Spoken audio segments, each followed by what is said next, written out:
2026년 1월 7일 수요일 아침을 여는 생명의 큐티 시간입니다.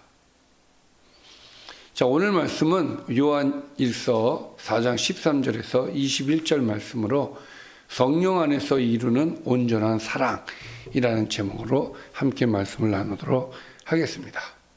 자, 어제 말씀 좀 간단하게 보고 오늘 말씀 들어가겠습니다.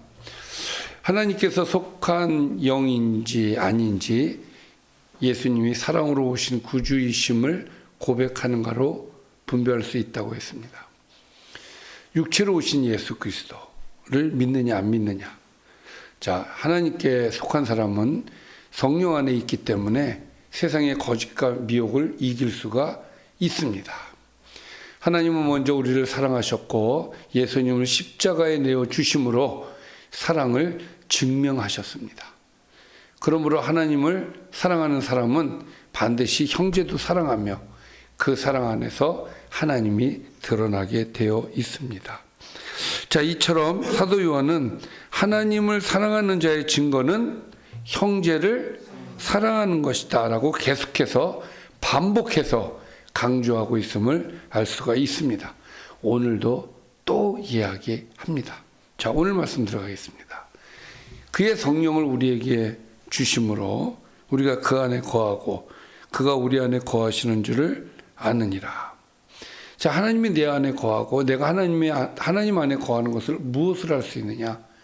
성령이 우리에게 깨닫게 해주신다 이거예요. 성령을 우리에게 주셨기 때문에 성령이 우리 안에 내주하셔서 우리로 하여금 깨닫게 하신다.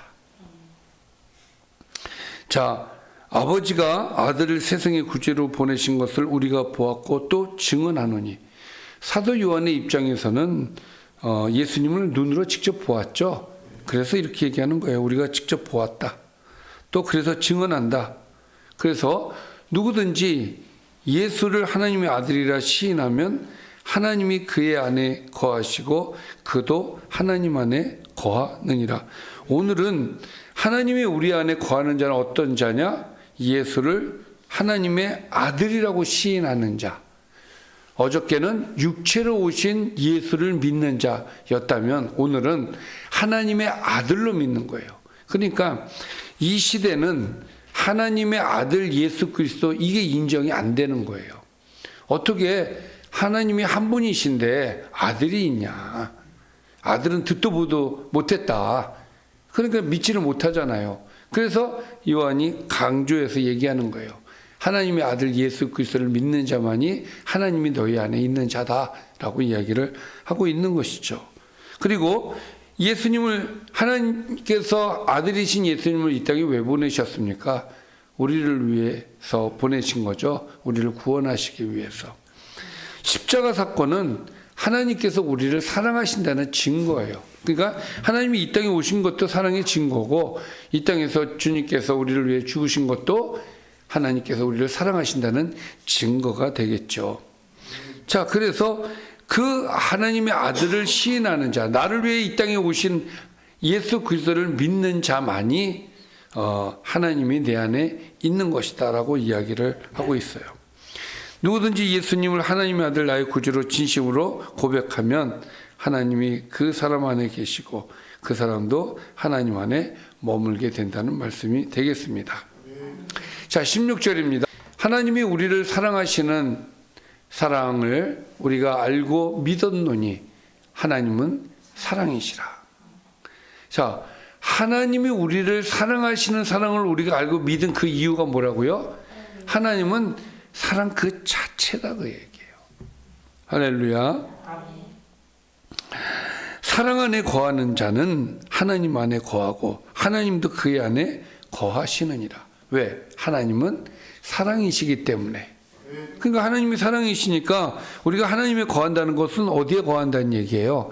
사랑 안에 거한다는 얘기가 되는 것이죠. 우리가 하나님 안에 거한 자가 하나님의 사랑이라는 것을 모르면은 거하는 게 아니죠. 그러니까 그리스도인은 사랑할 수밖에 없어요. 왜? 하나님은 사랑이시기 때문에. 그러니까 하나님의 사랑은 항상 우리에게 흘러 넘칩니다. 왜? 하나님이 계속 우리에게 사랑을 주시기 때문에. 자, 그러면 하나님께서 우리 안에 또 우리가 하나님 안에 거했을 때 오는 유익은 무엇일까요? 그것이 17절과 18절 말씀에 나와 있는데 보겠습니다.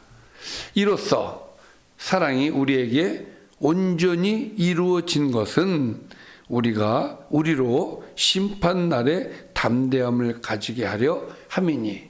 여러분, 심판받을 때 어떻습니까? 떨리잖아요. 그렇죠? 근데 준비된 자는 안 떨리죠. 이거예요. 그러니까 내가 내 안에서 사랑이 이루어졌다면 주님이 내 안에 계시고 하나님이 내 안에 계시기 때문에 우리가 하나님 앞에 섰을 때 떨리는 마음이 전혀 있을 수 없다, 그 얘기하는 거예요. 그러니까 주께서 그러하신과 같이 우리도 이 세상에서 그러하니라. 그러니까 사랑이 우리 안에 온전히 이루어질 때, 우리 안에서 온전히 이루어질 때 우리는 심판날을 두려워하지 않고 당연히 담대하게 맞이할 수 있겠죠. 온전한 사랑은 두려움을 억누르는 것이 아니라 두려움을 몰아냅니다. 싹 사라지는 거예요. 그래서 사랑의 성숙은 심판에 대한 담대함으로 나타나게 돼 있어요. 두려움의 뿌리는 형벌에 대한 의식이에요. 내가 형벌을 받을지도 모른다라는. 그러나 이것은 사랑의 미성숙에서 오는 것이죠. 내 안에서 사랑이 온전히 이루어지면 우리가 담대함으로 하나님 앞에 설 수 있다. 예수님이 이 땅에 사셨던 방식이 오늘 우리의 삶의 기준이 되어야 하겠습니다. 자, 그러면 마지막으로 19절입니다. 19절 말씀을 보면 우리가 사랑하면 그가 먼저 우리를 사랑하셨습니다. 할렐루야. 우리가 먼저 하나님을 사랑한 게 아니에요. 하나님이 우리를 사랑했기 때문에 우리가 하나님을 사랑하는 것입니다. 따라서 우리가 그래서 19절부터 21절의 말씀은 무슨 얘기를 하고 싶은 거냐면 사랑을 받은 자는 어떤 책임을 져야 되는가, 책임에 대한 얘기를 하고 있어요. 사랑을 받은 자가 당연히 해야 할 일은 무엇인가에 대해서 얘기하고 있는데 20절에 보면 누구든지 하나님을 사랑하노라 하고 그 형제를 미워하면 이는 거짓말하는 자다. 자, 아까도 말씀드렸지만 하나님은 사랑이시기 때문에 사랑이 우리 안에 흘러 넘쳤어요. 그럼 우리도 당연히 사랑을 해야 되겠죠. 근데 미움이 나가. 그럼 뭐예요? 내 안에 하나님이 계시는 거예요? 안 계시는 거예요? 안 계시는 거죠. 그렇기 때문에 내가 형제를 미워한다는 것은 있을 수 없는 일이에요. 내가 형제를 미워하면서 하나님 사랑합니다. 이건 거짓말이에요. 그렇게 될 수가 없어요. 왜? 하나님은 사랑이시기 때문에. 보는 바 형제를 사랑하지 아니하는 자는 보지 못하는 바 하나님을 사랑할 수 없느니라. 보이는 형제를 사랑하지도 못하면서 보이지 않는 하나님을 어떻게 사랑할 수 있겠느냐, 이 얘기죠. 마지막 절입니다. 우리가 이 계명을 주께 받았으니 이 계명이 뭐예요? 형제를 사랑하는 것. 사랑하는 것. 구체적으로는 형제를 사랑하는 것. 하나님을 사랑하는 자는 또한 그 형제를 사랑할지니라. 참 감사한 것이 우리가 합병이 된 이후에 하나님께서 요한 1서를 우리에게 말씀을 주시는데 사랑하라고 하시는구나. 우리의 형제, 새롭게 형성된 형제들을 사랑하라고 하시는구나. 그래서 새벽에는 기존의 꿈나무 성도님들에게, 또 오전 기도에서는 꿈이 있는, 기존에 있던 꿈 있는 성도들에게 사랑하십시오 라고 얘기할 수 있어요. 서로 사랑하기를 바랍니다. 우리 서로 공동체가 되었으니까 이제 꿈나무 교인들, 꿈나무 교인들을 보면서 이제 한 몸이 되었으니 사랑합니다. 사랑합니다.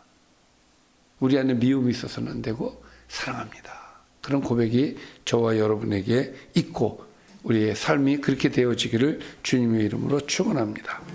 자, 오늘 말씀 정리를 해보겠습니다. 하나님께서는 성령을 우리에게 주셔서 우리가 하나님 안에 거하고 하나님께서 우리 안에 거하심을 알게 하셨습니다.